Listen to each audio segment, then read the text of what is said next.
Alright, so we're going to go ahead and start doing some more stuff here on the welding, cutting and welding here. I got to finish up. This is the plan here. I kind of got a plan now. I'll tell you guys what it is. I'm going to finish this up here. I got to get this spare tire well put in, which is a bit of a pain. Finished up. I got to finish up these couple holes over here. Got to get those done. Get this all ready. The plan is going to be is that I'm going to take my plasma cutter and I'm going to hold this down straight right here, and I'm going to cut right along that edge. And just this part's so rusty that I'm going to change this piece here. I'm just going to put a couple little pieces in here because what I did is just ground them down and checked it out, and these are pretty solid, but they're just kind of pitted, and I'm just going to replace a few sections. But this one here is so bad. If you look at it, it's so bad all the way along that I want to replace it. And then this one I'm going to replace, I don't know how much of it, but the problem is if I tried to cut them all at once, it's just going to be all floppy and weird. So I don't know, maybe just do a small section and then just put it in a small section and then cut another small section out and then put another small section in, because there's no way to really support that underneath. So on this type of stuff, you don't want to cut too much at once because it's so flat, you know. And I'm not going to try to really fill it and make it look perfect. Maybe on the underside I will a little bit more, but I'm not even there, because often you're not looking upward, you know, underneath here, going under here and looking up. Okay, you can see there's a cross support there and stuff like that. That'll kind of help hold it together too. There's two of them, so kind of help hold it together while I'm trying to weld it. So I'm going to do a section of it and check it, and I may just end up being able to do the whole top. But I can grind on the top corners pretty easily, and it's not rusted down here. It's only rusted on the very tops of these, because I guess probably whatever was sitting on here got wet, saturated, and then it just rusted the very tops of these, but not down here. So on this one, that's how I'm going to handle it. The other ones I've had them where they're just completely rusted out, and I had to find another used section and replace it. One time I found one with a big hole in it right here, but somebody had the whole thing where it goes around and then down, and I took a section out of that portion, out of this portion right here, and grafted it in right here. I grafted that in, so I used that to fill in the hole, and then but I had to replace the whole thing as well. So like the one I found had a hole in it, if you could kind of vision that. The one I did find, I found a used one, had a big hole in it already, and then I took the piece from down in the firewall part and then grafted that into the top of here, and then replaced the whole top section of it. So I replaced all the way out to here, because that's where it was rusted out. But anyway, that's how I'm going to do this one. I figure you guys can watch if you want to. And then the plan is, again, once finishing up, what I was going to say is I'm going to try and get engine compartment done and painted, and then I'm thinking I definitely want, because I want to put the engine in it. I'll take it over the other side, finish cleaning up all the underneath. I don't want to paint it till after I get all the underneath all cleaned, and then in case I have some holes, more rust holes from that. And then I want to paint the dash, paint all the dash, and that sort of thing. And maybe paint the front floors and the front seat areas. I don't know, maybe I'll do all the jams. I'm not sure. And then what I'll do is I'll put then I can put all the gauges in, make it so it starts with a key, and I can drive it from the other side of the shop over to here to paint it, when I'm done, and then we'll put it in the booth and paint it and all that. So anyway, that's the plan. Alright, I'll talk to you guys in the next portion.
rocks.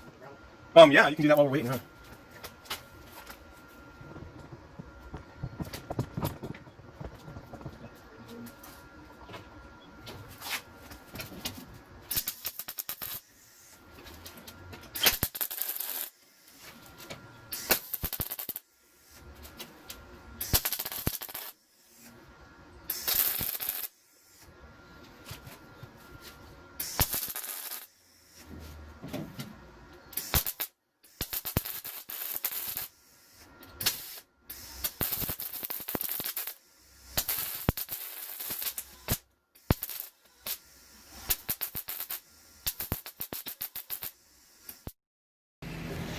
Well, I tell you guys, this is slow going, but it's working. I mean,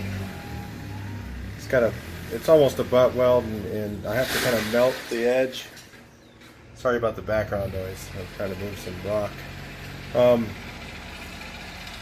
So that's how it's going there. Then I'm just going to fill the other side. This side I'm going to do a little bit on, but I'm not really focused on this, looking good.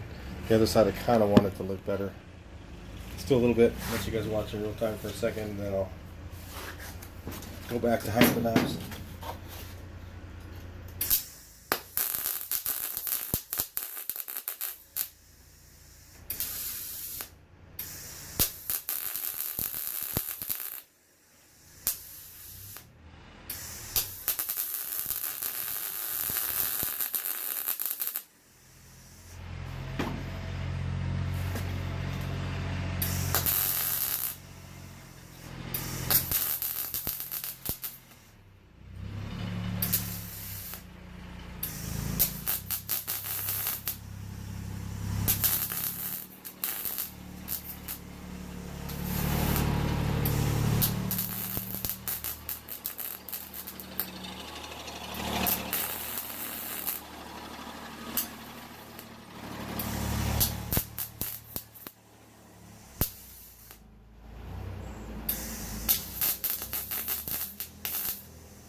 Yeah, it's frustrating. Getting it though.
still do a little more grinding over there, but yeah, it kind of came out, it's just wavy and stuff. But you know, I got to go underneath now and grind all this too, so everything wherever I penetrated through, which is a lot of places, and burned holes, and it just was really hard to do because there's some places where the metal is a little thinner, but it's actually pretty strong now. So it was kind of weak before, and that's mainly what I was trying to do there.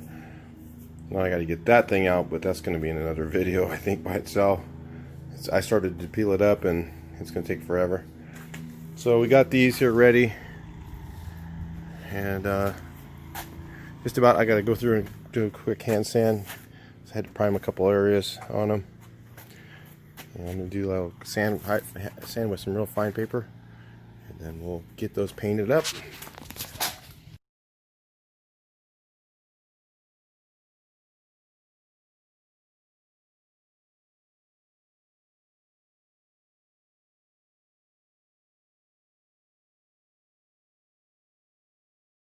Alright, so I got all these parts all sprayed out now. Just real quick here. Then I'll get these put on. And there's a couple issues I ran into on this thing, and when I got a big piece of dirt in it when I was spraying, so I didn't get the second part of the video, and I was going to do it in regular. I had to play around with that. So of course when I shot over that, I got a little bit too heavy and pushed the run down into this gully here. So I just fatted it up a little bit and just turned it into part of the body work, right? All kinds of stuff like that you can do. You just got to do practice stuff. You make mistakes. Everybody does. That's why people go, oh man, you spray everything perfect. It's like, yeah, that's what you see. But when I'm doing it, and the things that I make my mistakes, you just learn how to, it's like playing golf. You know, you got to be good at coming out of the rough.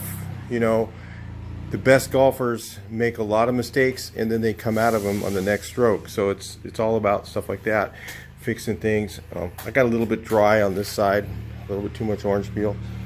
So no big deal. I don't really care. It's in the engine compartment. I'm not trying to get, the rest of that engine compartment is not going to be, let's see the orange peel from right here. Ooh. But it's not going to be that perfect in there anyway. So I'm not going for that kind of a job. I'm just going to try and make it look good. I mean, I could color sand and buff that real quick if I wanted to. Probably won't, but the rest of the stuff I will on the outside. So I just shot the whole deck lid, so since I had it off. So, well, I'll just shoot it, and then I'll just spray it, you know, put it on later. Maybe I'll end up painting it again. I don't know. But I just thought since I had it off, I'd get it done. So anyway, that's it for that. I'll talk to you guys in the next video. Please like, share, and subscribe. We'll keep watching this build and see what new stuff we can show you. Talk to you in the next one.